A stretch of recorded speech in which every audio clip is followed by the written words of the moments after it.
We are spending the next week living with the new 2025 Subaru WRX TS, the sportiest version of the WRX, but still not quite a proper STI model. We're getting closer and closer, but Subaru is not giving us one. The closest actually was that Japan-only super limited production run S210, which for some reason was paired with the CVT, and we never got that in America. So what exactly is the TS? Well, it stands for Tuned by STI, and it just brings some sportier elements, including STI tuned adaptive dampers. We have the larger Brembo brakes. We have Recaro bucket seats on the inside with tons of blue accents, and only available with a 6-speed manual transmission. So the sportiest version, but again, not quite a full STI model. It's like a low-calorie STI Lite. Now, in terms of the powertrain, we have the 2.4-liter turbocharged flat-4, the FA24. It makes 271 horsepower and 258 pound-feet of torque. Like I mentioned, 6-speed manual only, symmetrical all-wheel drive, active torque vectoring.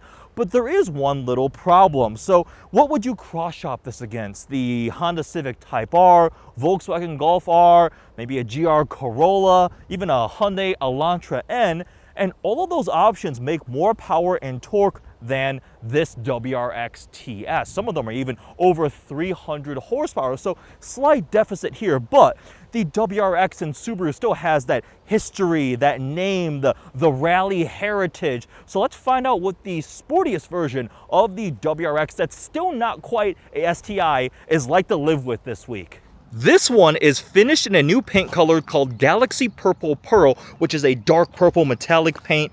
We have the hood scoop, which looks nice and aggressive, but it's also functional. And then the WRX badge in the front grille.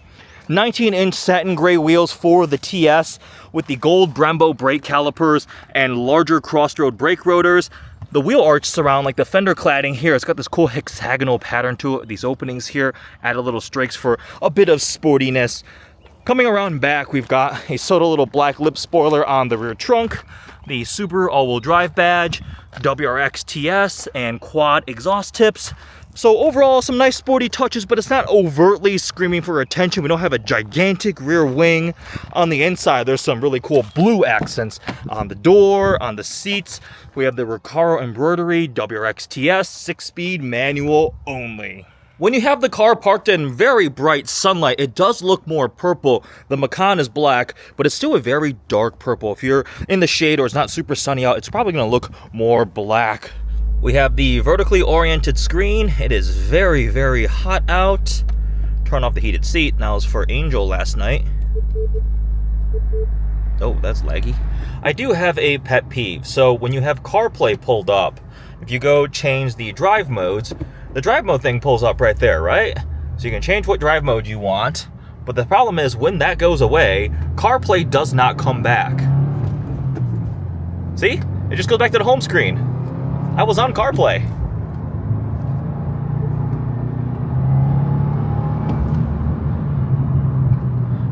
Nice and torquey. And it just has a little bit more of a distinctive feel because of that Subaru Boxer 4. Very different from an inline 4. Slightly different sound and just little nuances of the personality of the powertrain. Late but productive night at Out of Office Garage. Hanging out with Preston. Just us two left in the parking lot. Got the WRX TS over there and Preston's M5 Touring. Earlier, friend Raheel and Mobeen came by with a G-Wagon 4x4 squared, a 9923 RS. My wife Angel came with a Macan. But just the last of us left. You know what's kind of funny? The M5 makes like 3 times the horsepower of this thing. Not quite, but 2.5 times. But it weighs 5 times. It weighs, well, that's why your plate says 8X, right? Because it's right. 8 times the weight of every other passenger vehicle out there. M5 Touring is sick, though, wagon. They should have kept making these in wagons. They used to have wagon, well, you know, something your car doesn't have, 6-speed manual. That is a point in favor of the WRX for enthusiasts. A lot of letters. It's a Scrabble bag full of letters. WRX, not STI, TS. It's cold start. Starlink. This is a full digital cluster now. So we have some climate control stuff here in the screen, but actual physical buttons for your temperature up, down. The vertically oriented screen right here, very basic. Very simple. So CarPlay just booted up right there. Why is my heated seat on for the passenger side? It was on for my wife, but wait a second. Come on. A little laggy. I mean, the car just started, so maybe it's like warming up. Come on. There we go. Wow. Whoa. That thing, look how long those rear doors are. Yeah. Oh, it's an S580, my buck. Okay. Another busy but beautiful summer day. Wrapping up the evening at Out of Office Garage. Got myself a coffee. We've got Avery's 991 GT3 over there. Back into the Subaru. I was driving a Morgan today, which is a very, very different experience compared to this thing. Let's see, coffee into the cup holder. Time to head home. I'm putting my backpack in the back seat. These blank pieces look like maybe one of the models you can get heated back seats, so they're just blanked out here, but USB-C, USB, no regular style port. They even tell you the amperage, 3 amps, 2.4 amps. It's kind of cool. And you have the blue accents in the back seats too. Same thing on the doors. You can see the purple. It's getting a little bit dirty, but it's a very dark shade of purple. And we have the blacked out surround here, the shark fin up there, little rear lip back here. The trim, yeah, it rained a little bit, so this thing got slightly dusty. Oh, also, all the metal pedals down here are pretty cool, from the dead pedal to your clutch pedal. Looks a little bit sportier. So far this week, very positive impressions of the WRX TS so far as a daily driver, fun little manual sports sedan, but I feel like it's missing a little bit of the extra oomph, the added sportiness that you would want. I keep thinking about something like the GR Corolla, right? That thing is just hilarity, and it does it all with a little turbocharged 3-cylinder, and you just need that added little bit of zest for like a sportier enthusiast model. And by my perception, the WRX is that, right? I mean, there are normal WRXs, you can get it with a CVT, but you buy one of these things if you want to have some fun, you're a bit of an enthusiast, but you still need concessions to practicality, rear seat, functional sedan form. You want the all-wheel drive, the usability all year round. Maybe you live somewhere with inclement weather. That's what this is for. But when you go up and up to the top tier, that's what like an STI model brings, a little bit of that halo sport effect to it. All those other vehicles I mentioned, I mean, they make more power than this thing. And I know power isn't everything.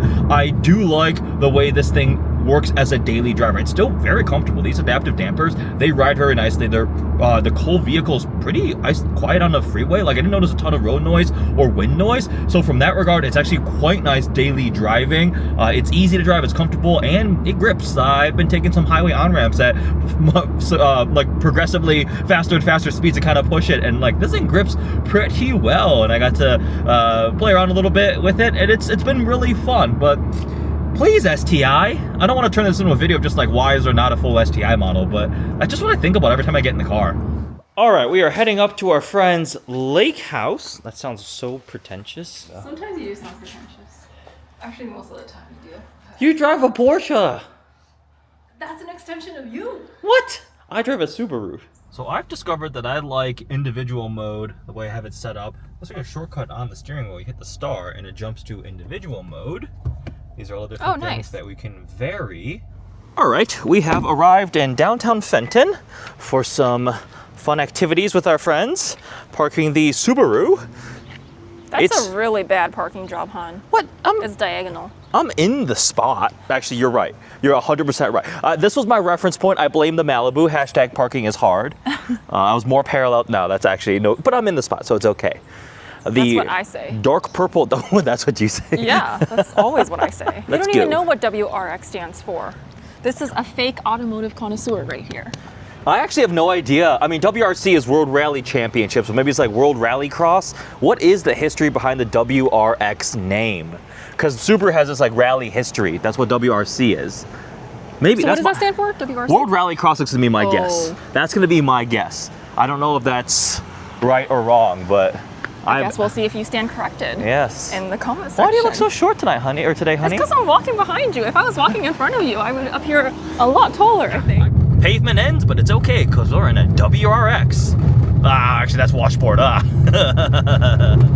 are you driving like a maniac when we're off-road? Because we're in a WRX, babe. You don't even know what that stands for. But it stands for We Rally Now. No, it doesn't. Yes, it does. That is WRN. Oh, shit! Oh my god. Okay, that was actually kind of fun. It's just kind of gripped. Yeah. That symmetrical all-wheel drive.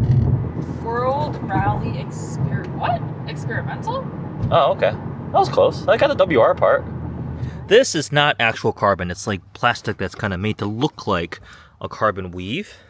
But the Recaro bucket seats are quite nice. With the Recaro embroidered there, WRX TS.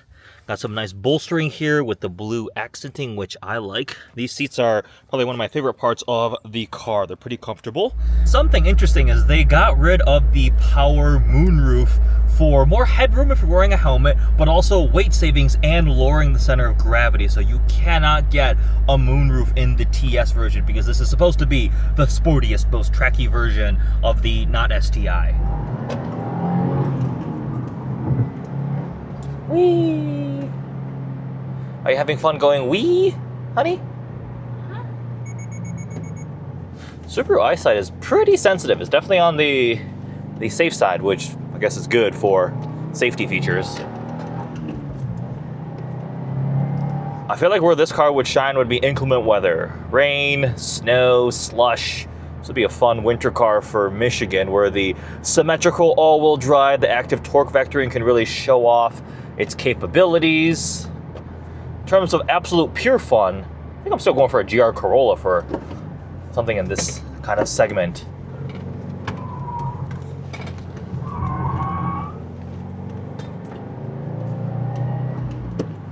I like how you're just unfazed now. I really am.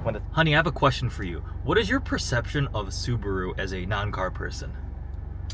I feel like it's geared towards people who are younger for some reason. Okay. I don't know why I have that impression. Okay.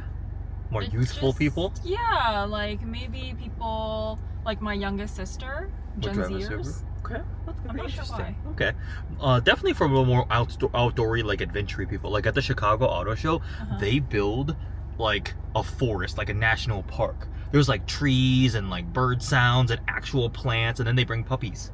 Like puppies you can adopt, so you can like interact with the puppies and they get attention That's and stuff. cute. Yeah, Subaru really is much into that type. But this car here, the WRX, is more like the sporty rally side of it. But like the other one's the Forester, Outback, that kind of stuff. Because you had a colleague that drove a Outback, right? Right. The red one? Yeah. It does seem more outdoorsy to your Yeah. point, like really good for They sell off-roading. like crazy in Seattle.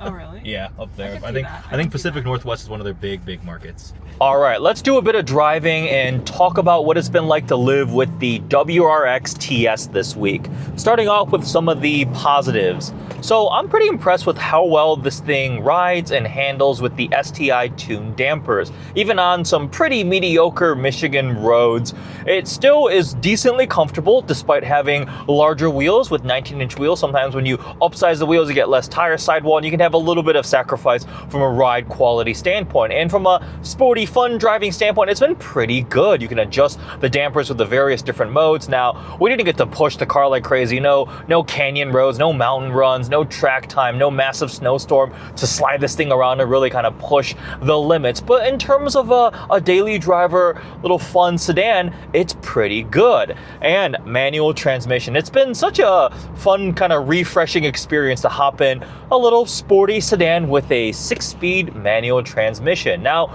with Subaru and the WRX, you kind of have to get the manual, right? I mean, it comes with a CVT, which to me is the polar opposite of anything remotely sporty. So you do have to get this thing with the manual transmission. I'm happy they still offer it with a 6-speed manual. And it's a easy to drive, comfortable manual transmission, nothing excessively weighted, nothing weird at all. You just get in, drive, and have fun.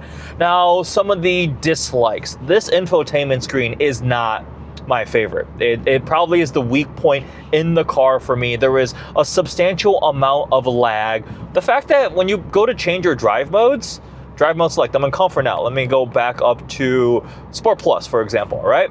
So if I X out of this, it's back to the home screen. I had CarPlay running. Like, what if your navigation going? Why? It should just go back to what the previous existing screen was. So that's a complaint there. And then there's been some lag, especially when you first start the car. It's like it's warming up, trying to change HVAC and things like that. It's not the most sophisticated of infotainment screens. And if you're gonna put such a big screen here, this is a big vertically oriented display screen, it better be really, really nice with the best of graphics and so forth. But I do like that we still have physical controls for so many things. If you're listening to music, you wanna go forward a track or back a track, up and down volume, like there's all these controls on the steering wheel that are actual physical controls, and that is still nice. The fact that I can change drive modes with a button here, I don't need to go fiddle around with a touchscreen or something. I can go to my shortcut to my individual drive mode select right here. These toggles right here on the steering wheel allow me to go through this little left screen to see my average fuel economy. What have I been doing? 23 mpg. That's decent. You got boost. What else do we have? Navigation, tire pressures, the recent trip information. Now, driving dynamics day to day. It's got a lot of really good ingredients. Upgraded brakes, good. It's got torque vectoring, good. All-wheel drive, good. 6-speed manual, good. A boosted flat 4, good. A special fun little engine, right? But it just needs a little bit more. Like, you've got the dampers, you've got the upgraded brakes, you got the bucket seats, the Recaro seats. Where is my 300 something horsepower? Where is my more aggressive looking feeling aero? Like, I know it's on an STI, but when you're priced at where this is priced and you're going up against options that I mentioned at the very beginning, GR Corolla, Civic Type R, Volkswagen Golf R, you gotta bring a bit more of that fun, the added sportiness that will sell somebody when you're cross shopping. So if we talk about those other competitors into a little more in depth, where does this win out? Oh, it's all-wheel drive, right? The Civic Type R and the GR Corolla. This has the all-wheel drive system. It's got a, I believe, a larger engine. The Golf R has all of those things too, and the Golf R has lots of tech, lots of really cutting edge, sometimes over the top too much. And it just, each of those options seems to offer just a little bit more of something that makes them stand out. The GR Corolla is a hilarious little pocket rocket. Civic Type R, they are just very precise, great driving little hot hatchbacks. The price. This thing is essentially $48,000. There are no packages, there's not a bunch of different things for you to check the box of. You're picking the color. This one has that galaxy purple paint color, and it's essentially 48 grand. It's the same price as the GT actually, but obviously this one is gonna be the one you buy if you wanna do sporty fun shenanigans. Now, stacking up against the competition, a Civic Type R is like 40, 45, 46. GR Corolla, 45, 46, also in that range. If you look at a Circuit Edition, you look at a Golf R, yeah, that's gonna be more expensive at like 47, 48, but those are right in line with this pricing. They all make more power. They offer comparable or more of many, many different things. Even a Hyundai Elantra N, like, it's interesting putting that into the conversation, but as a sporty enthusiast focused little sedan, front wheel drive, but that's like $35,000. That's a positive bargain in comparison. So this thing has a lot of really good ingredients. The dampers, I think, are a quite nice piece of tech. Of course, Subaru with their symmetrical all-wheel drive and the FA24. I mean, it's a great engine. Having spent time with previous WRXs and STIs and other enthusiast cars kind of in here, I just feel like they're holding back a little bit. So a little bit more would definitely be nice. But if you're thinking about getting, and you just love Subarus and WRXs, this is the current sportiest version. This is the most track-focused one you would get, and getting this, you know it's gonna be good all year round, all weather. Get it with the manual transmission. You got plenty of fun touches with the blue accents. I'm a little bit of a sucker for the blue accents. I do like blue interior. But what do you guys think? Why do you think Subaru is not giving us a proper STI? Are they waiting to do it on some sort of electrified platform? I thought I read a rumor somewhere about that, which I would be disappointed. They came close with that S210. That thing looked really cool and had some proper specs to it too, except for the CVT. That's another strange decision. But living with this thing this week, it's been nice. It's been comfortable. As a daily driver, put a good amount of miles on it, burned through a whole tank of gas, going all over the place, running errands, date night, heading out to Birmingham with my wife, heading up to my friend's lake house in Fenton. So it's a good time. Just some weird, interesting little quirks.